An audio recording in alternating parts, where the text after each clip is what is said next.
Boa tarde. Damos comenzo á sesión ordinaria do Pleno do día 1 de agosto de 2024, sendo as 20 horas, co primeiro punto do orden do día, a aprobación das actas da sesión do 30 do 5 de 2024. Algúnha observación? Sí, José Manuel? Recibimos varios correos con documentación, pero non recibimos ningunha acta. Entón, non sei se pode comprobar ou se non queda para o pleno seguinte, porque non pasa nada.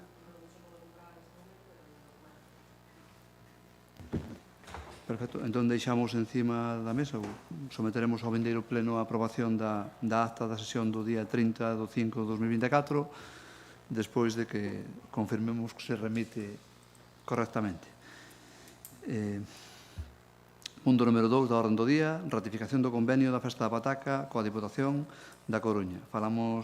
Dictaminouse favorablemente, creo que por unanimidade, na comisión informativa. O que se trata é de unha axuda comprometida pola Diputación e que para a Festa da Pataca do ano 2023 e que non se abriu o expediente, co cal non podemos tramitar hasta fai unhas semanas. Entón, o que se pretende agora é simplemente complementar o trámite, que é que sea ratificada esa solicitude de convenio por un importe de 12.000 euros ca Diputación ao efecto da Festa da Pataca do ano pasado, porque tamén xa se adiantou que a Diputación sacou unha convocatoria aberta para todas as festas de interés declaradas de interés, co cal xa temos presentado para a convocatoria deste ano a solicitude. Pero isto é, aínda que se está ratificando agora, é unha parte da tramitación desas 12.000 euros que nos vai ingresar a Diputación con respecto á festa da Pataca do ano pasado. Abrimos un turno, intervención. José Manuel, tes a palabra. Simplemente dicir que está ben que nos cheguen que nos veña diñeiro das outras administracións, sendo para a Festa da Pataca, que é un evento importantísimo para o noso Concello. Benvido veña. O Partido Socialista votará favorablemente. Gracias, José Manuel. José Antonio, tes a palabra. Sí, imos a votar favorablemente, conforme xa adiantamos na comisión informativa, porque realmente non vemos ningún inconveniente para non facelo. Gracias. Gracias, José Antonio. Procedemos, por lo tanto, a votar a ratificación do decreto do 10 de maio de 2024, número 430, en relación á xustificación da solicitude da subvención nominativa para a Festa da Pataca. Votos a favor? Unanimidade. Votamos. O terceiro punto da orden do día corresponde aos festivos locais para o ano 2025. Hai unha proposta de festivos locais un pouco na línea do que se veu falando tanto na legislatura pasada como ao longo do que vai desta legislatura, de manter o martes de Antroido que é o 4 de marzo como festivo local, tradicional, e poñer en este caso o 9 de xuño, que coincide en este caso ca Saleta de Silván, e intentaremos que vayan rotando tamén as parroquias na medida do posible. Creo que hai algunha circunstancia que vai a dificultalo, porque creo que en algunhas parroquias creo que coincide sempre a domingo, entonces hai que ver aí como se sortea esa circunstancia. Pero en todo caso, o espírito que se pretendía é manter aquel acordo que se tomara no seu momento, de que todas as parroquias no seu momento vayan podendo tendo un día festivo, ainda que tarde un tempo en ocurrir, e tamén facer o mínimo daño ao comercio implantado en Coristanco, porque, ás veces comportalle máis pérdida económica que se determina un día que outro, como foi o caso este ano, que o festivo en Carballo, o non poder abrir aqui ese día, era un bo día de pérdidas que perderon aquí en Coristanco. Pasouse e tamén preguntouse e que a proposta do 9 de xuño a Saleta de Silván para ele non lle interferiría para nada. Por tanto, é a proposta que xa se levou á comisión e agora se trae ao pleno. José Manuel, Partido Socialista. Ben, pois xa lle adianto que o Partido Socialista imos a votar favorablemente, pero xa como vostede adiantou históricamente, pois sempre foi martes de Carnaval e San Antonio da Agualada pois festivos en Coristanco, que despois de ese acordo de anteriores corporacións municipais intentouse ir pois enrotando os distintos festivos das demais parroquias.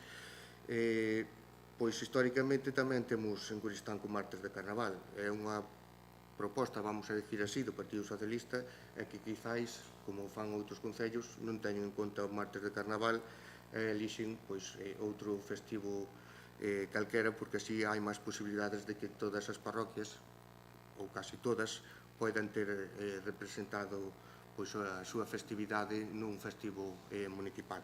Nada máis. Gracias, José Manuel. José Antonio, tes a palabra. Sí, moitas gracias. Pois, efectivamente, nós tamén compartimos o criterio rotatorio como oportuno, porque supón evitar unha discriminación de algunhas parroquias, de algunhas festividades en favor de outras, e na medida en que se poida conxugar con ese outro de que non resulte lesivo para intereses do sector comercio, pois creo que é un criterio que podemos seguir aplicando non só neste, sino en anos sucesivos, e votámoslo favorablemente. Gracias, José Antonio. Apuntamos tamén esa anotación do Partido Socialista de facer tamén, de ver a posibilidade de outros días relacionados co tema do martes de Antroido. Incluso aquí parece que algunha proposta cultural que se fai en algún outro día, pois que tamén ten aceptación, por lo tanto, mellor podese facer coincidir. Eu propoño preguntarvos a opinión e levar unha proposta consensuada para o vindeiro ano. Votamos, por lo tanto, o acordo de aprobar os festivos locais para 2025 que quedarían fijados o día 4 de marzo, martes de Antroido, e o día 9 de xuño, a Saleta de Silván. Votos a favor? Aprobamos por unanimidade. Punto número 4 da orden do día. Aprobación inicial da modificación de créditos 3-2024, expediente de suplemento de crédito 2-2024 por 117.980,90. Como xa se falou na comisión informativa, trátase fundamentalmente de complementar un proxecto que temos que é para poñer en valor un espacio dedicado á cultura, máis ben a un área de confluencia para nenos e maiores con cultura polo medio. Temos un edificio, que é o edificio de servicios múltiples, que liberou espacios na medida que se fixo un traslado de servicios sociais ao edificio administrativo que está aquí en frente do Concello. Eso permítenos distribuir e dedicar a totalidade dunha planta a un espacio cultural, un espacio cultural que vai desde os máis infantiles aos máis maiores, con distintas áreas,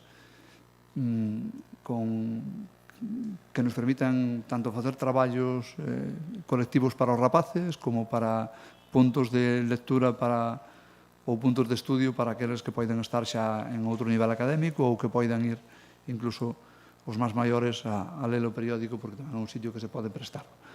A idea é poñer a primeira planta en absoluto valor, evidentemente garantizando tamén as condicións e remodelando tamén todos os espacios que hai de instalacións e tamén os aseos e facendo que cumplan a accesibilidade que neste momento non a cumplen, e creando distintas áreas, entre elas tamén informática, unha sala de traballo, unha sala de xuntas. A verdade é que o proxecto que foi feito polo técnico municipal, creo que pilla ben o concepto do que se llevou trasladando desde o Departamento de Cultura. Entón, conseguimos un convenio da Consellería de Cultura que estaba apalabrado co Conselleiro de Educación do seu momento e que se formalizou fai uns días, e agora, para poder licitar, o Concello ten que achegar o importe restante, que son 101.117,40. Con eso permitirános, cando entre esta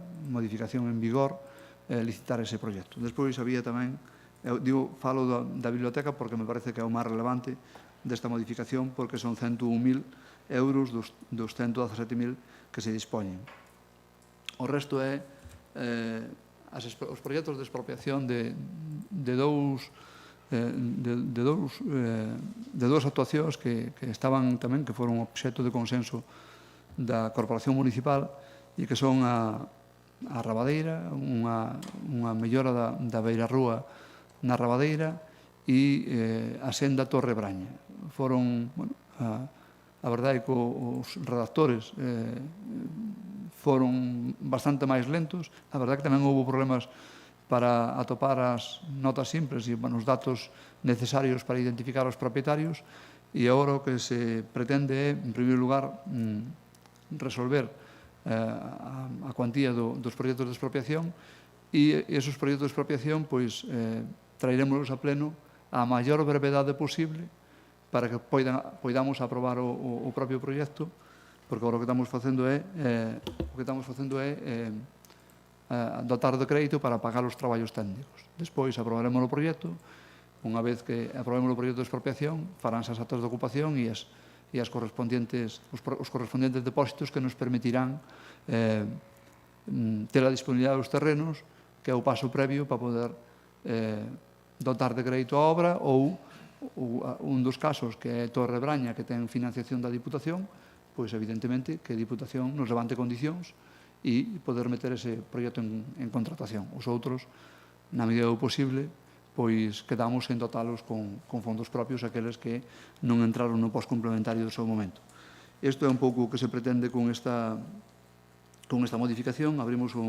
Evidentemente ten un informe favorable de intervención e son proxectos ampliamente conocidos tanto de Torre Braña como da mellora de beirarrúas en Rabadeira. Abrimos un turno de intervención. José Manuel, tes a palabra. Moitas gracias. Ben, sí que o montante máis amplio é o do confinanciamento da biblioteca, pero tamén o Partido Socialista quixera ser algo crítico cas outras partidas que, ainda sendo pequeniñas, pois hai que facer unha modificación. E, sobre todo, hai que facer unha modificación porque hai que revisar proxectos, precios, para que se poidan levar a cabo obras como a de Xaviña, no Outeiro, na Braña, que vostede dixo, na Rabadeira, co cal, incluso na Ponte Pequena. Co cal, pois isto venos a dicir que se fixaran, pois cando debera facerse, se non se retrasaran, pois seguramente non estarían revisando precios, agora mesmo a proxectos. En canto da biblioteca,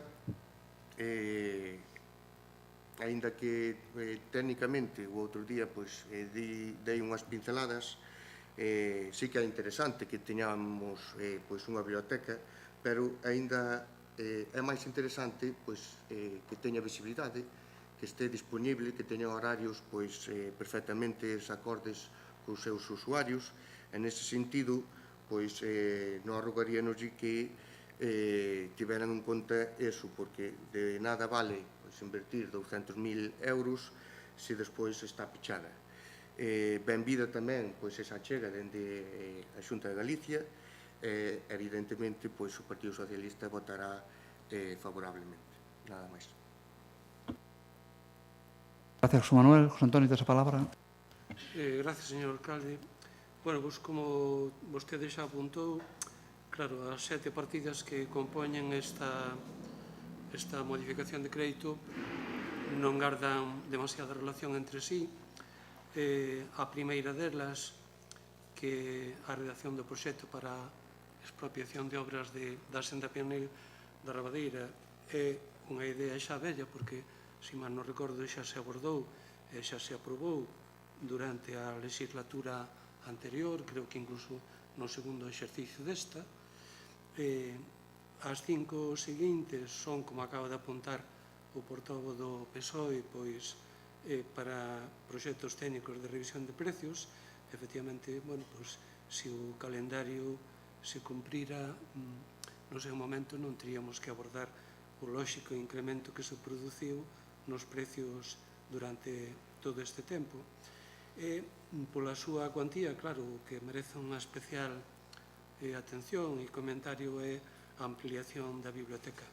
Na sesión, na comisión informativa, ainda que nos abstivemos, xa adelantamos que probablemente íbamos a votar favorablemente, como íbamos a facer, porque entendemos que sí que é necesario e, digamos que, con independencia do que podemos ver na documentación que se nos facilitou, na que ven a copia tamén do diseño, dos dibuixos, da composición arquitectónica que vai a ter aquilo en definitiva,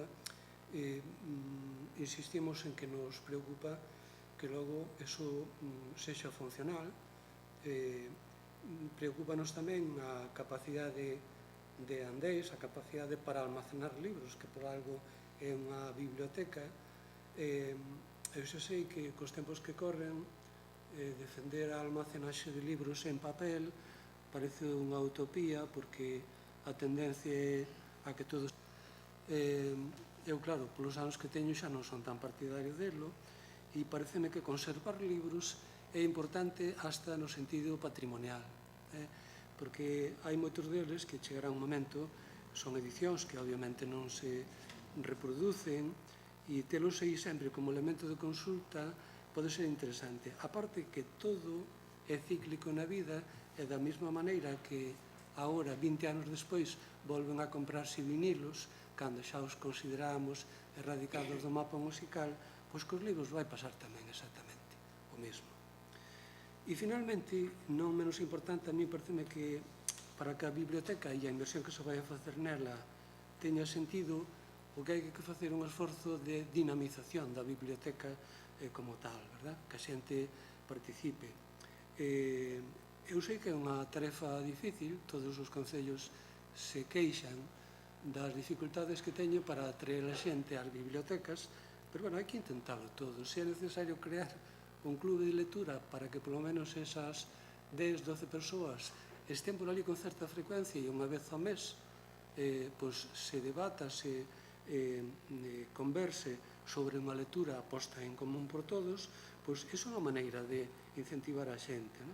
Tamén a de convidar autores. Vivimos nunha comarca na que é prolífica en autores e aseguro que non hai ningún deles que non estea disposto e encantado para asistir a unha desas reunións, poder ser entrevistado, poder ser debatida unha obra dele ou de outro autor, e iso é fundamental para que as bibliotecas subsistan, ademais de como punto máis ou menos reglado para a consulta de prensa, que sí que, sobre todo na xente maior, é o que máis se agradece.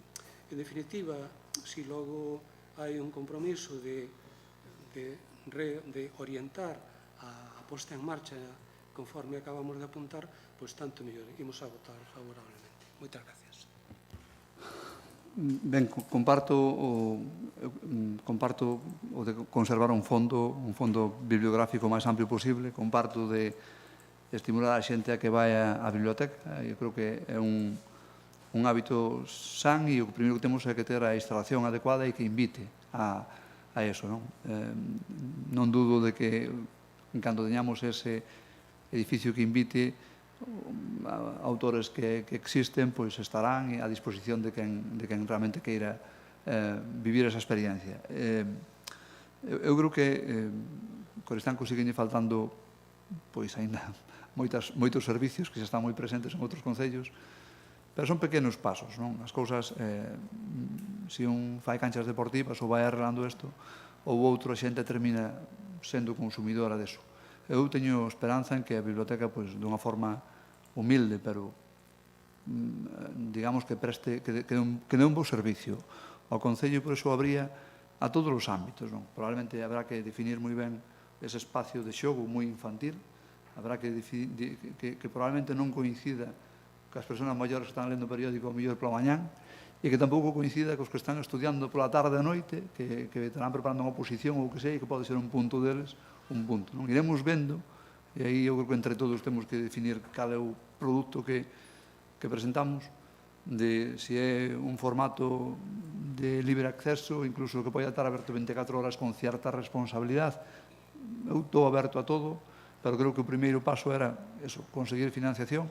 Bueno, o mellor é que che pode pasar é que che paguen todo, pero eso cada vez é máis difícil. Conseguimos que a financiación este en 100.000 euros por parte de cultura e nos a outra parte. Agora ven o reto de facer a obra, que non é un reto menor, porque, bueno, a verdade é que é unha dificultad hoxe encontrar empresas que se presenten ás licitacións e, bueno, sabemos que hai un problema de precios e un problema de man de obra. E despois, eu quero aclarar aquí, porque cando se fala de retrasar proxectos, dá a impresión de que o Concello, ou pelo menos o Goberno, ten interés en paralizar actuacións, e nada máis lonxe da realidad, porque hoxe tivemos a oportunidade de firmar un convenio para unha intervención que é un proxecto urbe, que ademais ten financiación das tres administracións, que ten financiación da administración local por un importe de 40 e algo mil euros, ten financiación da administración da Diputación Provincial, que foi metida nun POS por 50 ou 57.000 euros, e ten unha aportación do 70% de 235.000 da Consellería de Vivendas, da Consellería de Vivenda e Infraestructuras, que se asinou hoxe o convenio. Digo isto porque estamos na revisión quinta do proxecto. Cando un define un proxecto, as plazas son as tres as mesmas. Os ámbitos son a Plaza de Santa Marta, a Plaza de San Antonio de Agualada e a Rúa do Marco, que está por baixo do Colegio da Agualada. Sempre foi o mesmo ámbito, o proxecto é o mesmo, pero 5 revisións. 5 revisións que encareceron en 80.000 euros ou non sei canto. Por qué? Porque Patrimonio, que é un informe vinculante, dixe, non, pero que aquí hai que soterrar. A AXI, a Xente Galega de Infraestructuras, non, pero que aquí hai que facer isto. Entón, da idea original, despois, cando vas tendo... Porque se non é así, nin obtés os fondos de Xunta, nin obtés os fondos de Diputación. Quero dicir que para sortear todas as dificultades non é que ti vayas facendo cambios ou ti o teñas aí parado, senón que ás veces é a propia tramitación a que fai que se retrase tanto. E poño un exemplo. Esta corporación vai ter que tomar unha decisión nos vindeiros días ou nas vindeiras semanas en relación a un proxecto de saneamiento que cando os membros da corporación decidiron que había que facer unha intervención ali, e xa fai bastantes anos, pois encargouse a redacción dun proxecto. Bueno, pois ese proxecto, que estaba valorado en 103.000 euros, evidentemente, donde estaba planteado non se pode facer, e ese proxecto, que son 103.000 euros en saneamento do pós-2020, se non recordo mal, está ahora mesmo un esbozo encima da mesa e xa son 503.000. E o problema é o mesmo, o do 2020 que o da hora. Simplemente o que fixemos é aplicar a legislación de vertidos, a legislación de que é unha zona inundable e nunca se pude haber posto ali unha depuradora, pero como non se pediu permiso, púxose no seu momento. Non é empezar un folio en blanco no Concello de Coristán, con moitas cousas hai que reformuladas. Eu digo isto porque que esteamos aínda traballando na senda Torre Braña ou na da Rabadeira ou en calquera das outras é porque os técnicos teñen os seus ritmos de traballo, moitas das cousas son encargadas fora, os organismos sectoriales tardan o seu tempo en resolver ou incluso tardas meses en que o redactor do proxecto se poña de acordo cos técnicos de supervisión do departamento correspondiente da área correspondiente da Xunta. Meses. O Ayuntamiento non pode dicer nada. Explico isto porque non é que me lastime, que non me lastima, para nada, pero creo que non é xusto decir que se retrasan, porque pode pensar alguén que se retrasan os expedientes. Os expedientes o que teñen é que cumplir a normativa, e iso é un lapso de tempo que moitas veces cando decidimos que queremos algo para mañán, pois desgraciadamente non lle podemos dicir para mañán, decimos, empezamos a traballar mañán. Pero eu creo que estes pasos o que fan é que, por lo menos, non este paralizado por parte da corporación. Eu que quería era aclarar isto no tema da biblioteca, pero tamén con ese proxecto de saneamento que será objeto de debate próximamente neste salón de plenos. Bueno, visto esa aclaración, procedemos á votación da aprobación. Bueno, non sei se hai algunha Achega máis, José Manuel, José Antonio? Non. Procedemos á aprobación inicial da modificación de créditos 3-2024, expediente de suplemento de crédito 2-2024 por 117.980,90. Votos a favor? Apróbase por unanimidade o punto 4 da orden do día. Punto 5 da orden do día corresponde á dación de conta do informe trimestral de morosidade do segundo trimestre do ano 2024. O informe trimestral de morosidade que se presenta para este trimestre, para o segundo trimestre de 2024, dá un dato de 3,20 días como período medio de pago das obrigas que ten o Concello. Eu sigo agradecendo o traballo que se fai, porque, bueno, este ritmo de pagar, pois, como mínimo 2 veces ao mes, pois agradezo a moitos proveedores, pero, bueno, é sinónimo de que aquí a xente de intervención, pois, está moi atenta e, bueno, creo que é legítimo recoñecelo. O punto, temos, bueno, vamos vou explicar a necesidade de introducir un punto na orden do día, un punto que casualmente foi debatido na Comisión Informativa de Asuntos do Pleno, pero que, bueno, pois por algunha circunstancia se nos colou aí, e é en relación ao convenio do megalitismo. Trátase de aprobar a renovación do convenio do megalitismo según as bases de cooperación entre a Diputación e os concellos integrantes do proxecto, e isto ven un pouco que a incorporación, se non recordo mal, de C, tamén motivado por eso. Entón, xa se debatiu na comisión, pero temos que votar a urxencia de introducirlo no orden do día e despois sometemos ao debate correspondiente. Votos a favor de introducirlo no orden do día. Apróbase tamén por unanimidade incluir o punto do convenio do megalitismo na orden do día. Bueno, o que se veu falando xa que ademais se aprobou por unanimidade, Coristanco, aínda que dunha forma moi soterrada ou pouco recoñecida, ten patrimonio megalítico e hai un camiño tamén por andar por aí. E unha das formas de abordar é dentro de un mapa máis general, dun ámbito máis amplio. Os localismos poden ter algún recorrido, pero teñen menos recorrido que se un vai na Costa da Morte e, sobre todo, se ten tamén o respaldo dun ente como é a Diputación. Entón, a forma de poder ir da man dunha estrategia coordinada é formar parte da iniciativa de outros concellos e tamén da propia Diputación, e este é o que se trae aquí.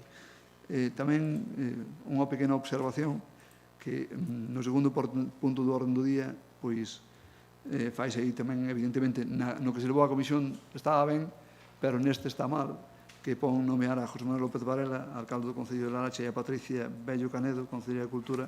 Sobestimes, Enrique, non me gardo os cambios. Non gardou os cambios, entón, en principio, eu que estaba vixente antes, eu máis Enrique seríamos as persoas. Abrimos un turno de intervención. José Manuel, tes a palabra. Simplemente ratificarme no dito na Comisión Informativa. Aproveitemos todo aquilo que nos ven de outras administracións para darlle valor ao que temos en Coristanco, que é moito, quizáis pouco coñecido, e votaremos favorablemente, nada máis. Moitas gracias, José Manuel. José Antonio, tes a palabra. Sí, moitas gracias, señor alcalde. Pois, efectivamente, eu xa me imaginei que se trataba que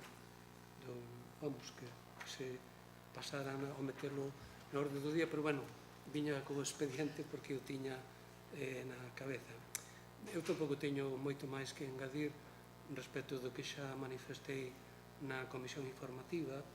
Creo que efectivamente xenera mellores sinerxias e integrarnos en proxectos de máis percorrido, territorial e tamén funcional que ir por libre. Nesta idea, ademais, creo que entre de cheo o Chan da Embarrada foi unha iniciativa que o NG sempre defendiu desde un primeiro e, polo tanto, claro que imos a votar favorablemente. Gracias, José Antonio. Votamos. Entón, O punto de orde do día correspondente á aprobación da renovación do convenio polo que se establecen as bases de cooperación entre a Diputación da Coruña e os concellos integrantes do proxecto do convenio Parque Arqueolóxico do Megalitismo da Costa da Morte. Votos a favor? Tamén se aproba por unanimidade. Pasamos agora ao control da actividade dos restantes órganos da corporación. Dase conta das resolucións da alcaldía dende o día 26 de 5 de 2024, a número 484, ata o día 28 de 7 de 2024, a número 690. Teñenas a disposición. Mocións, non me consta que haxa ningunha moción. Rogos e preguntas. José Manuel, tes a palabra. Teño dúas preguntas. A primeira é respecto ao servicio de axuda ao fogar, licitado no ano 2023, donde unha das bases de contratación era a implantación de servicios de atención complementarios como podoloxía, fisioterapia ou peluquería. Quixéralle preguntar cantos servicios deste carácter técnico e complementario se realizaron dende a súa licitación. E a segunda, fai poucas semanas, certificouse a EDER de Sampaio e recentemente tiven a comunicación de varios veciños sobre problemas de saneamento, sobre todo na zona de Vilar Tregueiro. E queríalle preguntar se vostede é coñecedor do tema, deste problema, e se está relacionado con ganche hacia a EDER de Sampaio. Nada máis. Moitas gracias. José Manuel. José Antonio, tes a palabra. Sí, coeño, señoría. Eu teño dúas preguntas. A primeira delas garda relación co viario da urbanización non rematada de das Farrapa, porque no seu día vostede trouxe para a aprobación a modificación de créditos que incluía unha partida destinada a terminar, a acabar, polo menos, digamos, que a avenida central da urbanización. Nos, creo que hasta votamos favorablemente, non sei se nos abstivemos, pero, bueno, non puxemos especial reparo porque nos parecía que esa partida, desde logo, estaba máis que justificada e que, ademais, urxía a cometer ese acabado dese vial. Bueno, pasei por aí, anda non hai moitos días, camiñando, está bastante peor do que estaba, obviamente, e a pregunta que lle fago en definitiva é que atranco hai de tipo de xestión do expediente que xustifique esta dilación.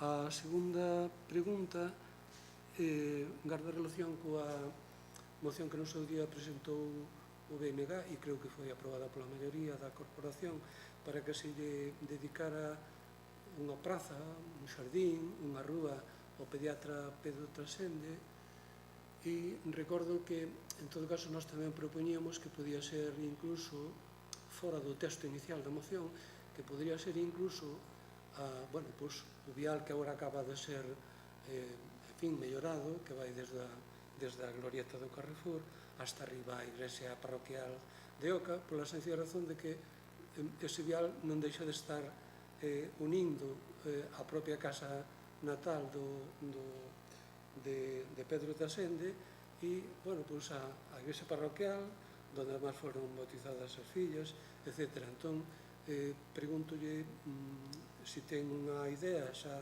definida ao respecto e, en todo caso, volvo a insistir en que, a mellor, non era mala idea, unha vez que esa obra nese vial se rematou e na que se pode mellorar con algo de arbolado e tal, a mellor era un bo momento para inaugurala de modo oficial e, además, dar cumprimento a esta moción.